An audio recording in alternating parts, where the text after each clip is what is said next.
राम राम भाई सारा ने। तो आज का टॉपिक जो है ना भाई, पिछले जन्मों का कर्ज हमें कैसे चुकाना पड़ता है, इसके ऊपर है। तो भाई एक बार जो है, एक दंपति एक बहुत गरीब हालत में एक टूटे फूटे घर में रहता था। उनका एक छोटा सा बच्चा था। तो वो अपने बच्चे को बिठाकर किसी काम में लगे हुए थे। तो बच्चा मिट्टी में खेल रहा था।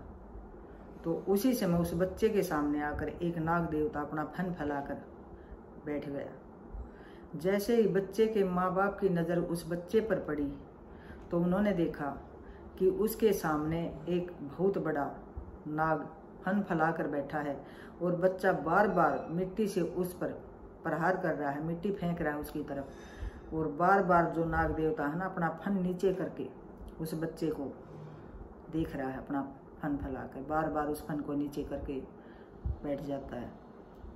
तो ये दृश्य जब उसके माँ बाप ने देखा तो भाई वो डर गए, क्योंकि माँ बाप थे।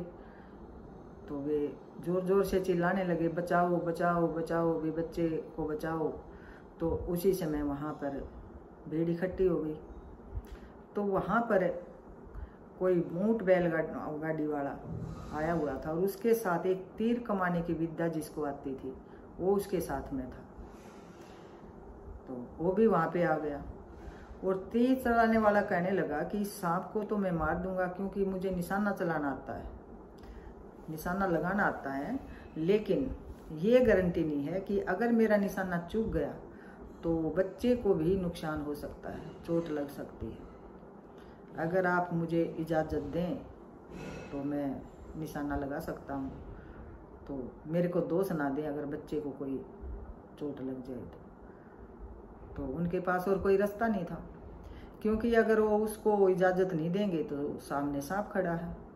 तो उन्होंने सोची भैया आप कोशिश करना कि निशाना सर्प पर ही ले, सांप पर ही लगे। तो निशाने वाले ने यूं ही निशाना लगाया तो निशाना सांप के ऊपर जा लगा और सांप जो है घायल होके जमीन पे जा गिरा। तो उसके माँ बाप ने बच्चे को उठा लिया और सांप को उठाकर किसी ने झाड़ियों में फेंक दिया। तो ये किसी ने नहीं देखा कि ये मर गया कि जीवित है, वो ऐसे कैसे उठा के, क्योंकि वो तो घायल हो चुका था, तो झाड़ियों में फेंक दिया। और रात को जो बैलगाड़ी ऊंट गाड़ी वाला था वो और वो निशाने वाला भी वहीं पास में ही धर्मशाला में ठहरे हुए थे।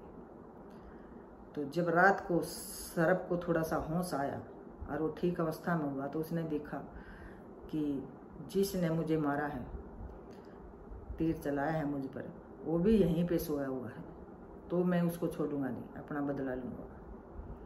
तो वो उसको आकर उसकी ऊंट गाड़ी पे चढ़ के और उस तीर चलाने वाले को डस लेता है। जब सुबह उठकर उसका साथी देखता है कि मेरा साथी को सांप ने डस लिया और ये मृतक है, तो इधर उधर सपेरे की तलाश में निकला और सपेरे को ढूंढने लगा। तो उसको सपेरा मिल गया और सपेरा भी वो मिल गया जिसे और भी विद्या आती थी।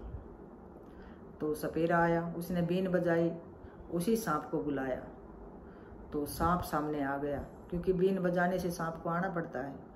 तो वो आ गया, लेकिन वो कहने लगा कि मैं इसको नहीं बचाऊंगा, मैं इसका जहर नहीं चूसूंगा, क्योंकि मैंने इससे अपना बदला लिया।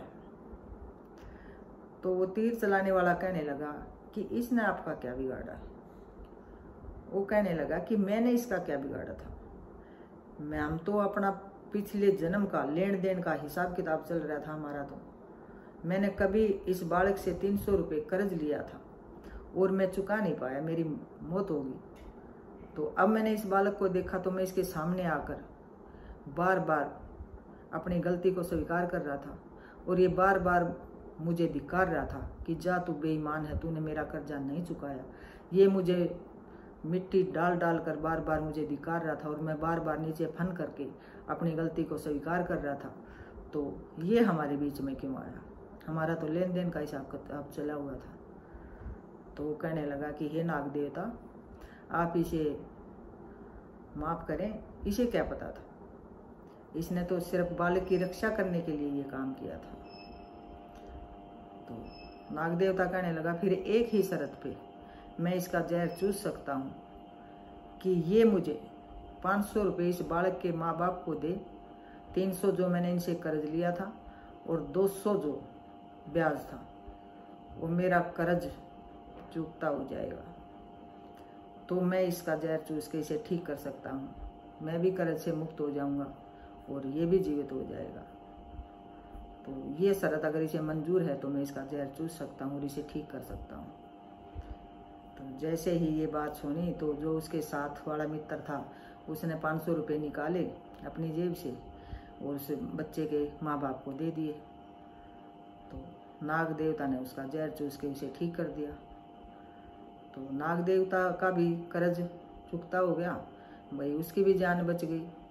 तो इसलिए हमें कभी भी किसी का एक पैसा भी नहीं खाना चाहिए, क्योंकि अगर हम किसी का लेके वापस नहीं देते तो हम भले ही खुश हो जाते हैं कि हमने उसका रख लिया, नहीं दिया, लेकिन वो किसी न किसी जन्म में किसी न किसी बहाने से हमें ज़रूर चुकाना पड़ता है।